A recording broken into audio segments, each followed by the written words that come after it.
Bom, olha, recentemente, uma pesquisa do Datafolha apontou que os jovens estão transando menos. Uma crescente desinteresse, que tem sido chamado de apagão sexual, gente. Em compensação, na maturidade, as estruturas estão bem melhores, as notícias estão bem melhores.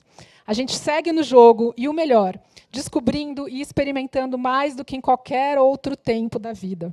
O que não tem a ver com frequência, tá? Para ficar bem claro, mas com qualidade, com autoconhecimento e com tantas outras coisas que a gente vai falar aqui. Não sou eu que vou falar, são as minhas colegas aqui maravilhosas, a jornalista Adriana Ferreira, a sexóloga, psicóloga e apresentadora do Sexoterapia do Universo, a Ana Canosa, a educadora física e comunicadora Penélope Nova e a atriz Tânia Kalil, eu ia falar Mariana Kalil, que era uma amiga minha, imagina, porque você é minha amiga, né?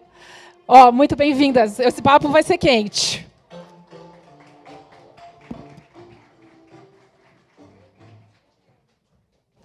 Acho que está atrás, não? Esse é o seu? Se fudeu, ficou sem. Acho que falta um. A gente divide. Ah, é? Oi.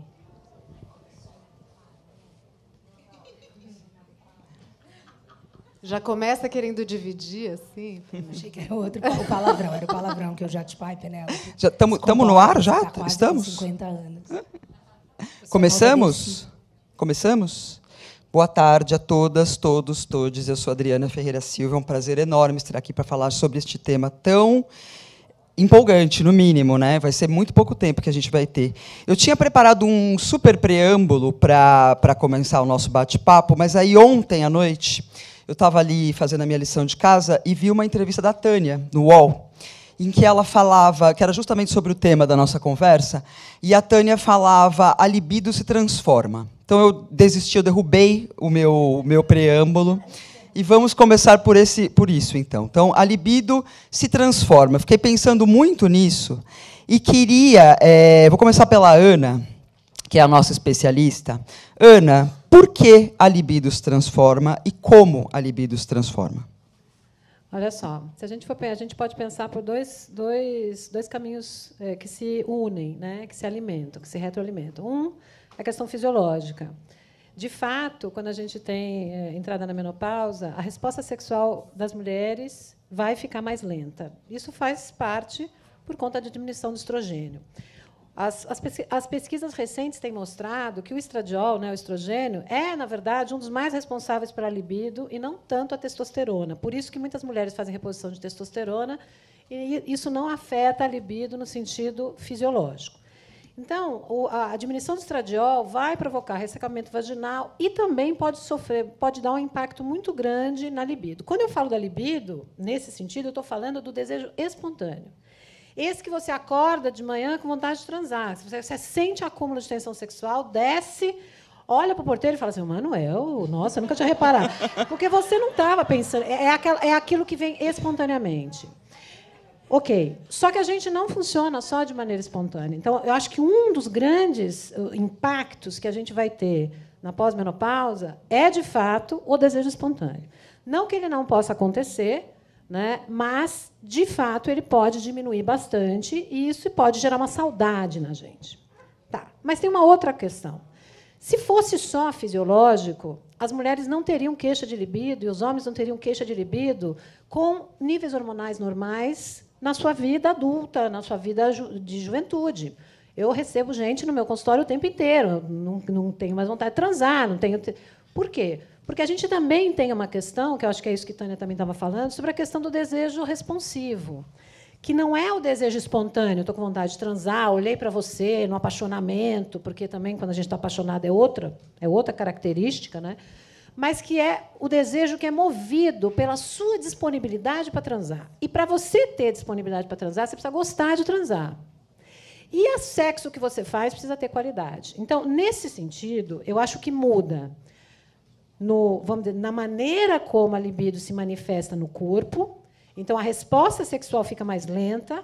Às vezes, você tem estímulos no corpo que você adorava e que você vai precisar de mais estímulos, porque os receptores de estrogênio estão diminuídos. Então, você não sente mais aquela tão fácil. O orgasmo pode demorar mais.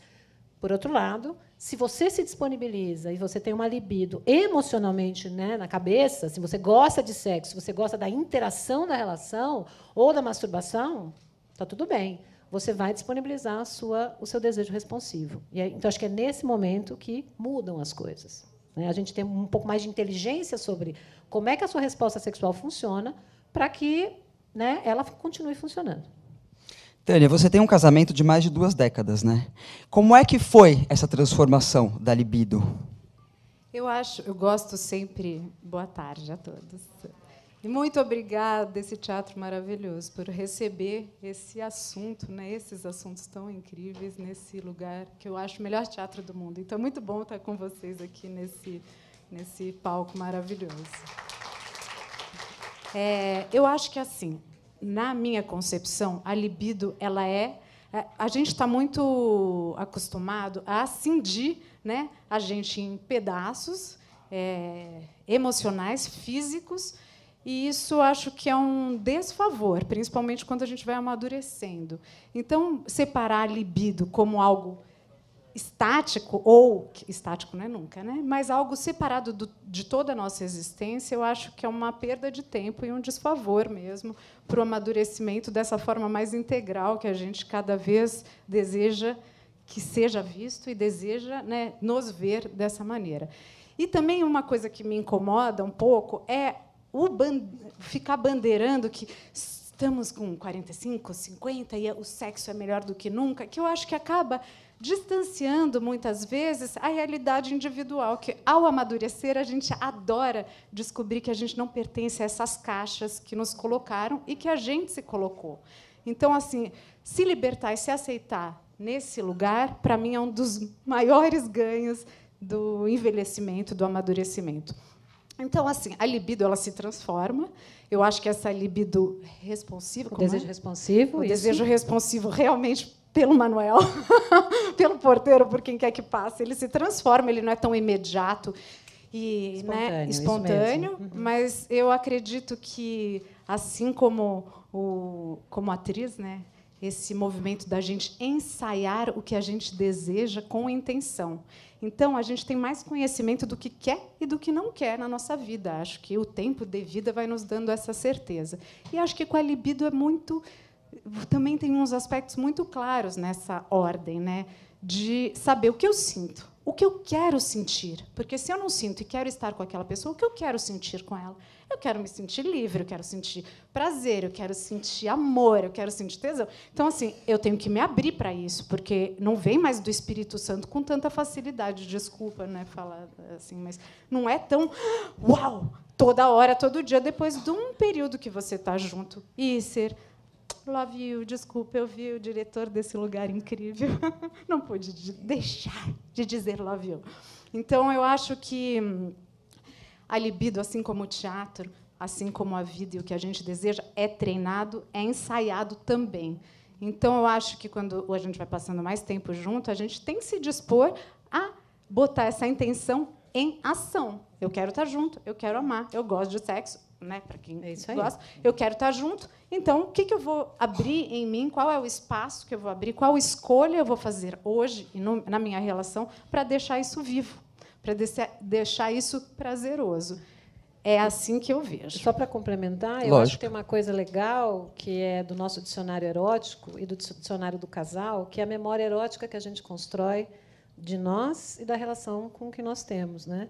Quando você tem uma memória erótica boa, viva, é isso que você vai acessar quando você tem um relacionamento de muito tempo.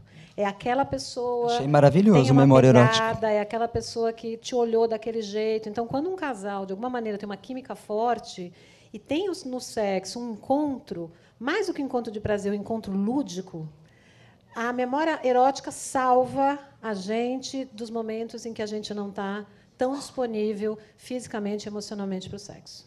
Penélope. Oi, olá, boa tarde para todo mundo. Cara, concordo com o que com todas disseram, e pensando essa tua fala, Tânia, você falou, eu sou atriz, né? Então, ensaiar. Eu me formei em educação física e eu treino há muitos anos, e eu acho que a libido é algo que é uma capacidade que deveria ser treinada. Acho que a importância da gente falar dela é exatamente isso, chamar a atenção para o fato de que, poxa, como você também disse, não veio mais do Espírito Santo, você pediu desculpa, eu achei ótimo, porque realmente é divino, né? Eu acho que é muito sagrada, assim, essa sensação e essa possibilidade de realização, e a gente realmente, quando tem um orgasmo pleno, cheio de sentido, eu, pelo menos, sinto que eu estou em contato com a divindade. Então, acho muito apropriada mesmo a sua fala. E eu acredito que, sim, ela se transforma, também concordo. Acho que, como vocês também disseram, essa ideia de que está aqui na ponta do dedo e que é a coisa mais importante da vida, e 24 horas por dia eu quero estar com tesão, um pouco adolescente, né, gente? É gostoso e tudo mais, mas na adolescência isso é a coisa mais importante, e tem razões para que seja assim, mas também há razões, espera-se, que, né, quando a gente vira essa portinha aí dos 45, a gente já tenha um pouco mais de noção sobre quem se é, né, o porquê que se escolhe, né, se relacionar, nesse caso, sexualmente com alguém, independentemente disso gerar uma relação longa. É maravilhoso quando gera, e aí, como tudo na vida, né, diante de uma relação muito longa, você vai ter os desafios dessa passagem de tempo, e, obviamente, não fica tão... A novidade é sempre gostosinha. Mas também não é para ninguém ficar desesperado, não existe a obrigatoriedade de estar com 45 e já ter encontrado, ou também se separou, será que nunca mais... E normal ter esses medos, mas espera-se, eu, pelo menos, hoje, fico bem tranquila em entender que, bom, se eu estiver sozinha, eu estou bem comigo, né? Sinto saudade do bidê. Acho que o bidê era o melhor amigo da mulher. Fica aí esse momento. Gostava muito do bidê, gente. Eu vejo assim, eu tenho muitas amigas mais novas, eu ando com muita gente mais nova e muitos brinquedos, e acho maravilhosos, mas, para mim, acho legal. Chuveirinho, né? Bidê, chuveirinho. Mas tem um substituto bom. Sabe o que é? O quê? O jato da banheira de hidromassagem. Mas aí é chique, né?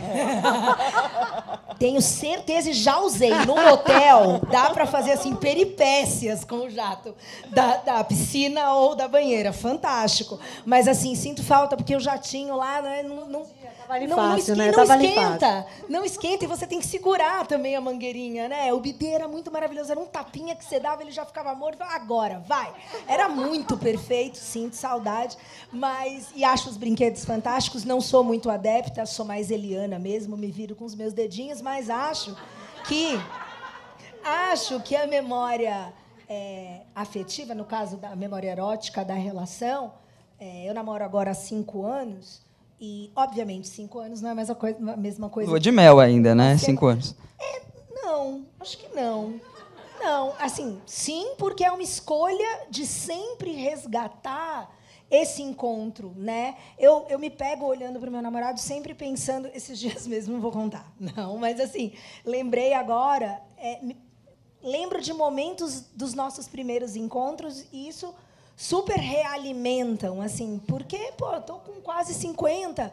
Então, é aquela ideia de você realmente olhar para a pessoa com quem você está e pensar, tem mais chances de eu envelhecer ao lado dessa pessoa do que envelhecer ao lado da pessoa com quem eu estava com 20 anos. Então, eu acho que, assim, tudo isso que vocês falaram, e a importância de entender que, na minha, pelo menos, opinião, é a ideia de estar mais segura e sabendo quem eu sou. Eu olho ao redor e vejo muitas pessoas, né, de mais de 40 anos que ainda insistem em comportamentos muito jovens, adolescentes, nessa ideia de ter potência, né? Eu acho que potência é legal, mas qualidade é melhor. Então, a ideia da maturidade, eu acho que leva as coisas para esse caminho, agora, da qualidade. Eu acho importante, desculpa, só fazer uma comunicação. É que ela ia falar, e eu já falei para ela, que eu falo para os cotovelos que o professor é fogo.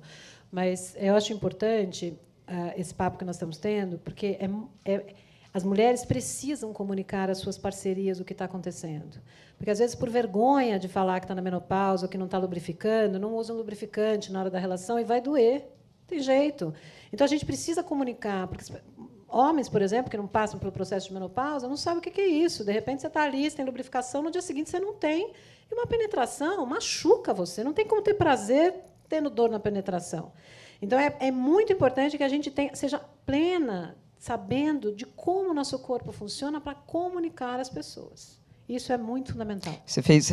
Foi ótimo que você fez essa intervenção, porque justamente uma das questões que eu queria colocar é a conversa, né? É importante que o outro esteja a par do que você está sentindo. Mas a Penélope falou dos dedinhos, e vamos falar de masturbação, porque uma pesquisa da USP mostrou que 40% das mulheres ainda sentem vergonha de se tocar. E eu acho que se masturbar é muito fundamental para você entender, não só o seu corpo, mas para a libido, né? Queria que vocês falassem disso, começando pela Penélope. Gente, vou ser breve. Desde o longínquo ponto P, eu sempre falei, uma siririca por dia garante a nossa alegria. E é um lema, mas é real, né? Eu falei do bidê e minha mãe me contou isso muitos anos atrás, mas em algum momento na minha infância ela me pegou brincando, não era com bidê, era com o chuveirinho do chuveiro, e ela me deixou brincando. Então, assim, acho que a gente intui muito dessa região e brinca. Muitas vezes nossos pais, ou um professor, ou alguém, enfim, te repreende, e há que se superar isso também, né? Porque vai acontecer alguma coisa, né? Pode ser a religião, pode ser a educação, pode ser... Enfim, não importa o que é. O que importa é que você identifique e supere. Então, sim, a masturbação é algo fundamental.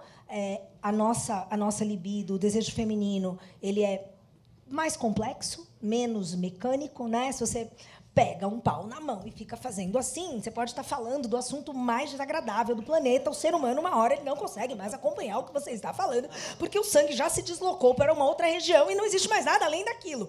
Com a gente, não, né? Então, vai começar ao contrário, vai irritar, né? Vai incomodar, porque, não, desculpa, é um incômodo.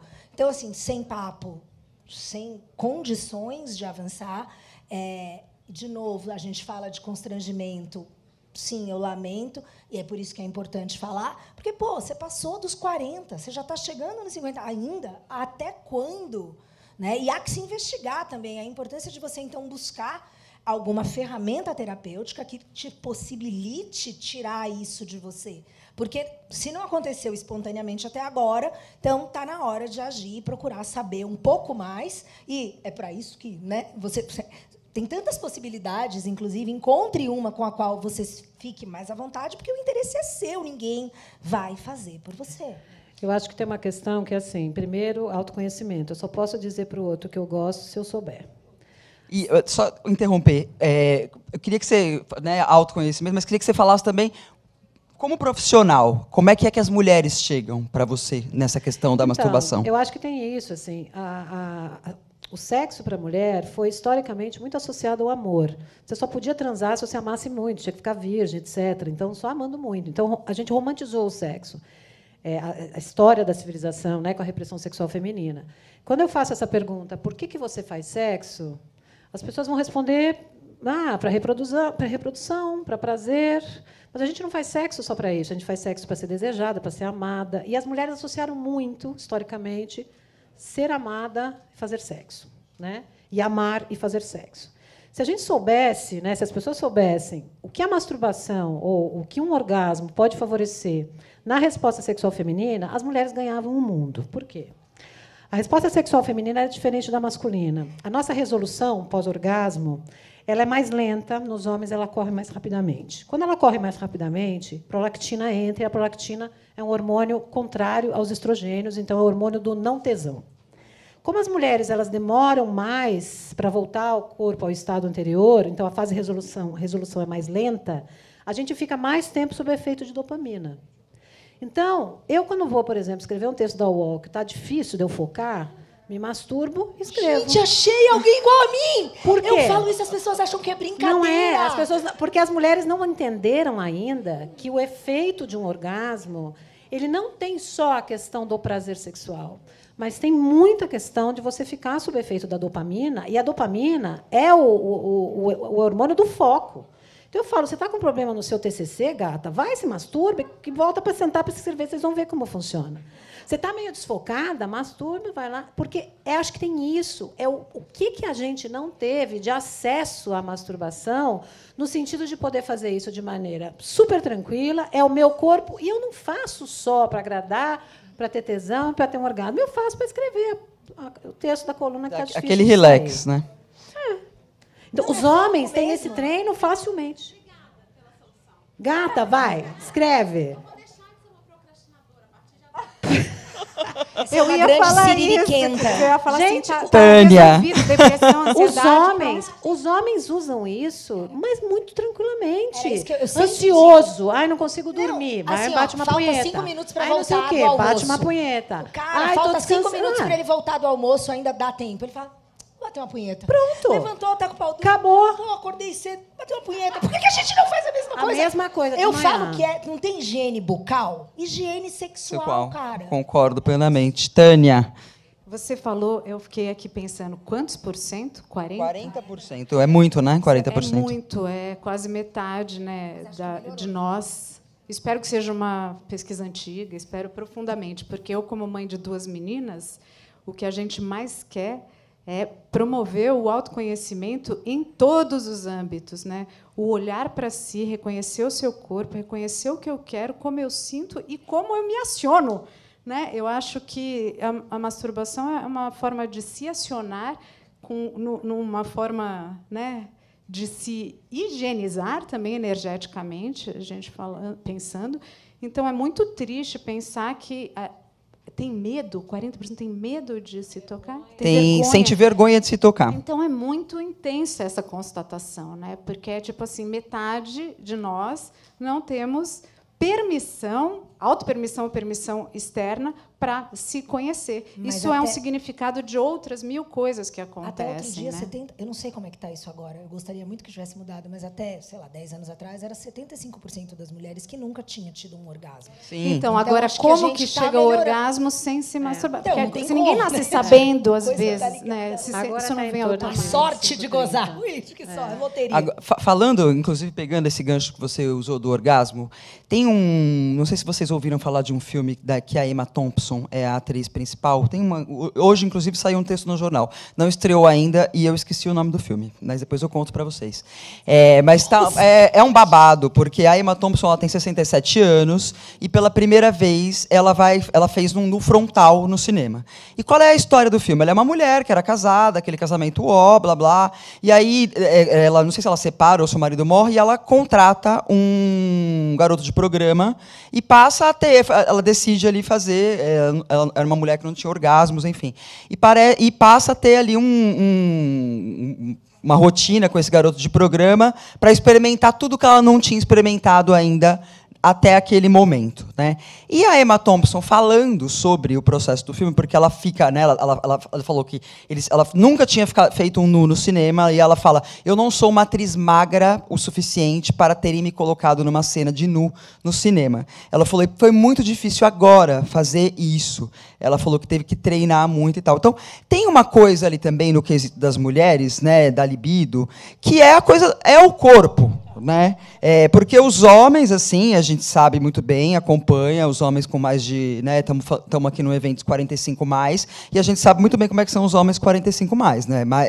Homem brasileiro já é desleixado, 45 mais é desleixado ao quadrado. E não tem problema nenhum, né? Se acham. Queria propor aqui uma reflexão um pouco para vocês sobre isso. Assim, essa história de corpo, libido... O tempo todo. As mulheres se inibem muito sexualmente por conta de acharem que o corpo não está isso, aquilo. O Brasil é um dos países que mais faz cirurgia de diminuição de pequenos lábios, gente. Sabe? Você fala assim, de rejuvenescimento genital. Você fala, gato, como assim rejuvenescimento genital? Sabe? Porque a mulher tem vergonha de oferecer a vulva. Imagina se homem tem vergonha de oferecer o pênis. Nenhuma hipótese. Nenhum. Vai lá e oferece. Mulher, não sei o quê. Ai, coitadinho, vai ficar cansado de fazer sexo. Que cansado, eu não entendo.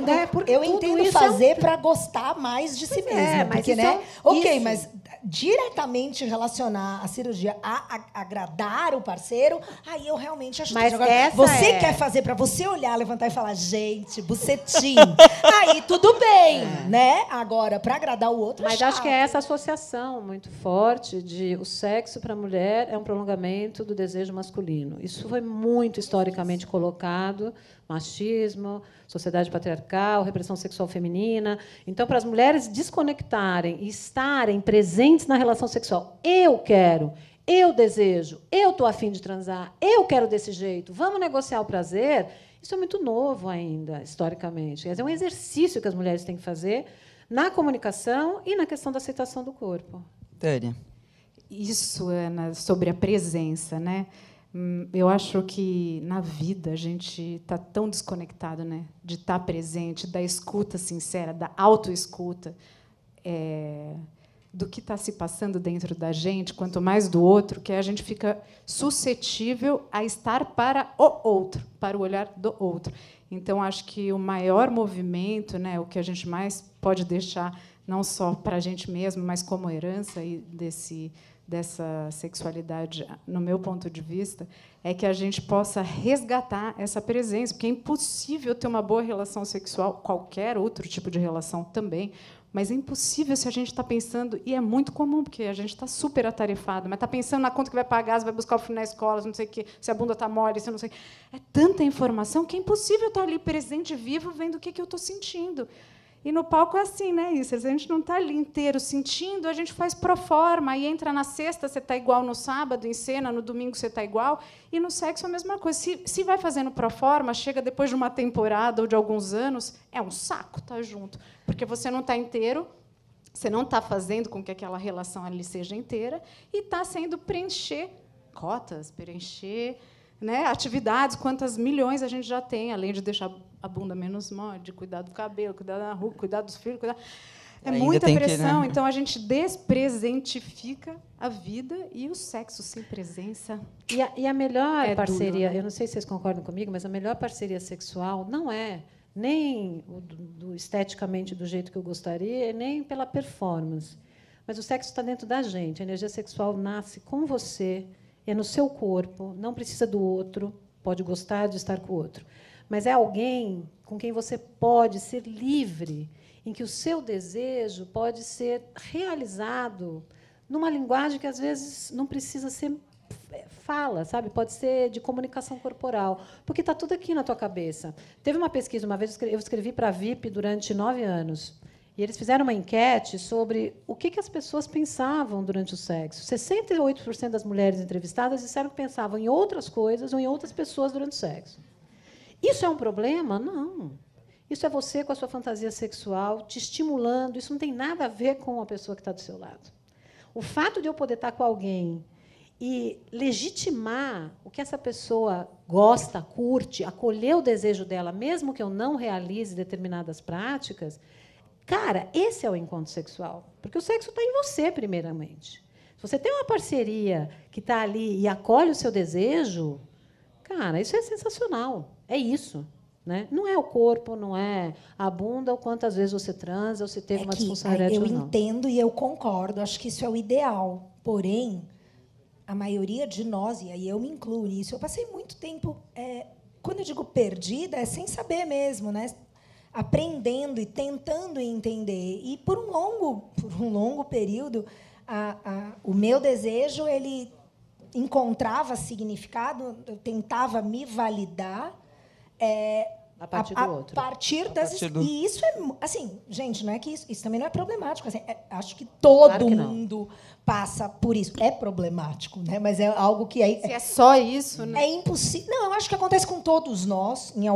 Aí algumas pessoas entendem isso mais rápido que outras, mas acho que esse é um processo pelo qual qualquer ser humano passa, né? De entender o que a gente está projetando, separar O que é projeção? O que é desejo mesmo? Para isso, você tem que se entender, procurar olhar, provavelmente, para a relação dos seus pais. Houve uma, não houve uma. Entender o que você aprendeu por amor, né? Quais são as suas referências de amor, o quanto disso tem influência do ideal romântico, que, sim, sem dúvida, mulher, só amor. Mas, assim, será que é isso mesmo? Para mim, há quanto tempo eu já sei que não é assim? O quanto... E, às vezes, a gente acha que a gente entendeu, e entendeu racionalmente. Agora, emocionalmente, você assimilar, introjetar e conseguir realizar isso ser sincero de você, em você mesma, putz, graças aos 40 e poucos anos. E daí, tomara que, eu acredito de verdade que é só a partir dos 40, 42, que, se a gente se esforçar, a grande maioria vai conseguir estar mais próximo disso que você está falando. Antes, eu acho impossível. E eu acho justo, porque senão a gente se matava com 30 e poucos anos, né, gente? Sabedoria tem que vir com o tempo, porque senão ninguém passa dos 35, não é possível. A gente, infelizmente, está caminhando para o final. Queria colocar... Rapidinho também é bom, gente. Também. A gente tem que saber fazer isso, né, e achar gostoso. Queria pôr... Para encerrar aqui o nosso papo, tem uma coisa também que eu, agora, durante a pandemia, sentia muito isso, assim, né? Então, às vezes, em conversa com as amigas, assim, tinha uma que falava, nossa, mas eu estou transando todo dia, nossa, mas... E aí eu olhava para a cara da outra e falava, gente, mas aonde é que arruma libido? Né? Se acordava, ia dormir olhando para a cara daquela mesma pessoa, home office, né? Aquele esquema e tal. E eu tem eu li uma feminista paquistanesa radicada nos Estados Unidos, o nome dela é Rafia Zakaria, e ela escreveu um livro que se chama Contra o Feminismo Branco, e nesse livro ela questiona um pouco essa coisa da sexualidade, não no sentido de... Ela não está se colocando ali, não, vocês, mulheres ocidentais ou orientais, né? Mas ela coloca nas feministas um pouco essa coisa do tipo, que também, essa coisa, sabe, de querer mostrar o tempo inteiro, nossa, transo muito, transo todos os dias, transo o tempo todo. Ela falava, isso virou uma ditadura também, né? Desagradável. Então, pensando nesse momento que a gente vive, que realmente, né, eu sinto, às vezes, uma cobrança. Tem umas conversas que tem uma cobrança, enfim, tudo bem, não tem problema nenhum em falar da minha vida sexual. Mas era isso, né? Durante a pandemia eu falava, mas, gente, tanta gente morrendo, né? Ou não, ou também não, né? Ou estou aproveitando mesmo. Tem um pouco uma ditadura de uma cobrança ali também, né? Frequência é sinal de vida sexual saudável? Não. Queria ouvi-las sobre isso para a gente encerrar o nosso papo, começando pela Tânia. Olha, me fez lembrar de uma peça que eu fazia, não era uma cena que eu fazia, mas era um texto do Veríssimo, e a pessoa da cena falava assim... era alguma cena sobre sexo, e ela falava assim, e upsiola e olha lá. Aí eu falava, eu com meus 20 anos, falava, o que é upsiola? No meio da cena, parecia que eu não estava entendendo o que a atriz estava falando, que era uma por semana e olhe lá. Aí eu achei muito curioso, né, porque era uma cena de mulheres da nossa idade, 40 a mais, eu, meus 20 anos, falava, que estranho, uma por semana e olhe lá, né? Como se fosse algo que teria que ser, que horror, só uma por semana e olhe lá, porque o olhe lá é o que é pesado, não um por semana. Exato. Porque a frequência não é o que diz. O olhe lá que quer dizer alguma coisa. E olhe lá, né? Porque eu não quero, não está feliz, e olhe lá, ainda estou transando uma vez, né? Coloca o quanto está incômodo aquela uma vez na semana. Então, eu acho que muito mais do que a frequência é o quanto se quer, o quanto se interessa, o quanto se tem vontade, porque, senão, uma por semana, uma por mês, uma por ano, pode virar um saco, ou pode ser maravilhoso uma vez por semana, uma por mês, uma por ano. Né? Eu vejo mais... com o ponto de vista aos 20, aos 40... É uma crise. Eu concordo plenamente. As pessoas são muito diferentes no seu ritmo sexual. Tem gente que não transa, e tudo bem, está tudo bem na vida, não tem problema nenhum. Qualidade não diz respeito à quantidade. Porém, nós temos duas questões. Uma é relacional. O grande problema que eu vejo no consultório é quando você tem um par, 2 homens, 2 mulheres, um homem e uma mulher, em que um quer muito e o outro não. Isso é muito comum, Ana? Muitíssimo comum, e é um desafio, porque você tem que lidar com questões bastante complicadas, inclusive com relações não monogâmicas, né? Quer dizer, eu não quero transar e você quer, o que a gente faz? Então, a frequência nesse sentido, ela pode ser problemática para um casal que tem um ritmo diferente, mas não para um casal que está ok, você vai transar uma vez por mês, uma vez a cada 2 meses, uma vez por ano, e eles estão felizes, gata, tá tudo bem. Penélope, para encerrar. Não, é isso. De novo, né? Eu fico ouvindo, sim, existe cobrança. Existe cobrança de tudo, né? A gente é muito autocentrado e aí também tem essa questão natural. A gente só sabe o que é pra gente, o que parece. Eu só sei o que parece para mim. Eu tenho opinião para tudo, né? E espero que todos também tenham. Acredito que tenham. Mas é só a minha opinião. E acho que às vezes, normal, a gente esquece e acaba projetando no outro a nossa opinião. Então a gente fica ouvindo a experiência do outro e se colocando e achando que para a gente, aí a gente pensa, coitada dessa pessoa, porque para mim seria horrível, então para ela é horrível. Então, amor, deixa eu te contar, ela é ela, você é você. Às vezes para ela tá ótimo, né? E aí eu fico torcendo diante da cobrança, acho que depois dos 45, tomara que você possa olhar para a cara da pessoa e falar, ai, amor, jura que você acha? Que bom para você, né? Para mim é diferente, né? Diversidade está aí para a gente celebrar, né? Então, eu acho que é um pouco essa liberdade, de novo, uma palavra que a gente falou muito aqui, mas autoconhecimento para te trazer a segurança, a liberdade de ser quem você quer ser, né? Porque a gente acha que é alguém e, a partir de um ponto da vida, pelo menos foi assim comigo. Eu achava que eu era alguém, aí eu percebi que eu não era, e aí eu comecei a me concentrar e me esforçar para me tornar quem eu hoje quero ser e, felizmente, sou, né? A duras penas, enfim, mas sou e me torno a cada dia sempre atenta a isso. É um exercício, eu acho que é muito nessa natureza. Assim. Obrigada a todas, obrigada a Tânia, Ana, Penélope. Obrigada ao UOL, a Silvia, pelo convite.